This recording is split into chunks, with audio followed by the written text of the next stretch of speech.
So, Congressman, whatever happened to the Republican Party? It's dissipated, but there's a little bit of life left to it.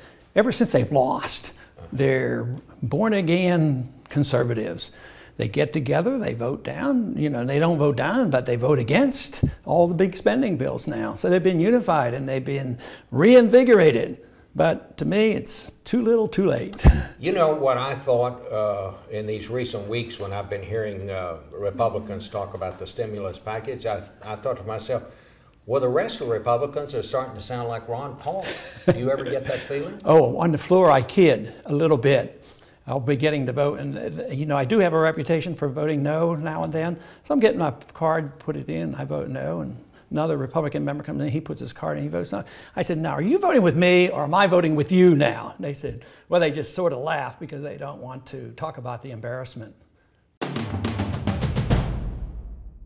Let's talk a little politics. Let's talk about the Republican Party. I would think the Republican Party right now is about where it was after Lyndon Johnson scored his big landslide over Barry Goldwater. People were saying it's all done, there won't be a Republican Party. Of course, we know what happened. 4 years later, Richard Nixon, a Republican, was elected.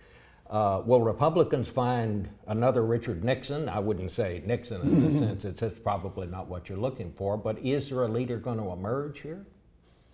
Probably not, because not in the near future do I expect to have a Republican leader that will lead us out of the wilderness as much as I think the Democrats aren't doing any better than the Republicans. I mean, they're spending more, they're printing more, and they're doing exactly the wrong thing as well. So eventually they're going to get blamed. I date it back really to 1974. With the end of Nixon. And I came into the Congress the first time I was here was at the end of that 1974 class, and I think there were about 140 Republicans. That was, a real low point. But it did come back, and when the Republicans are in the minority, they do speak better. But when they're in the majority, they act poorly.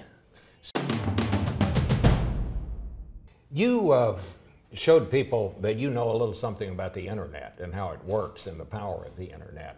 Do you have any advice to politicians in your party about how, do they need to find out more about this internet and how it's working? Because you certainly showed that for one thing, you can raise a lot of money on the internet. I complain a little bit because Republican leaders, either in the Congress or elsewhere, never come to me and ask me for advice about why do young people come to my rallies, and they come in large numbers.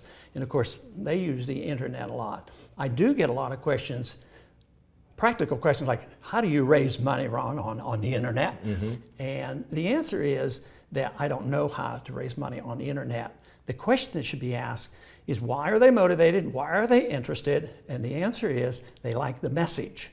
And they know this system isn't working. They know the Social Security system is broken. They don't like this foreign policy. It's the message that draws them to the internet.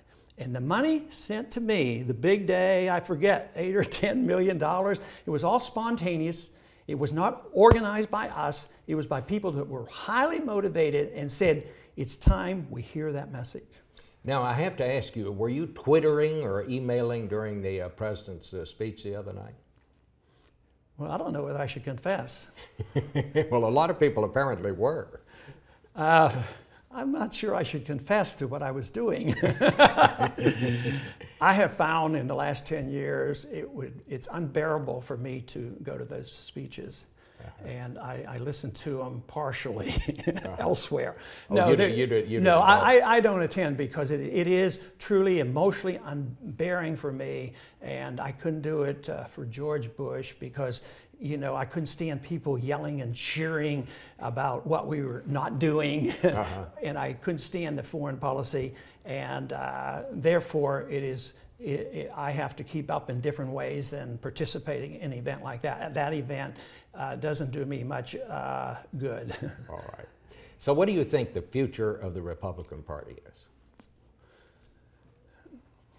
Boy, I think of it in terms of the country and the future of the Republican and the Democratic Party, and there's not much good in either party at the rate we're going. And right now, I think in the near future, Republican parties have a long way to go to build their credibility up again.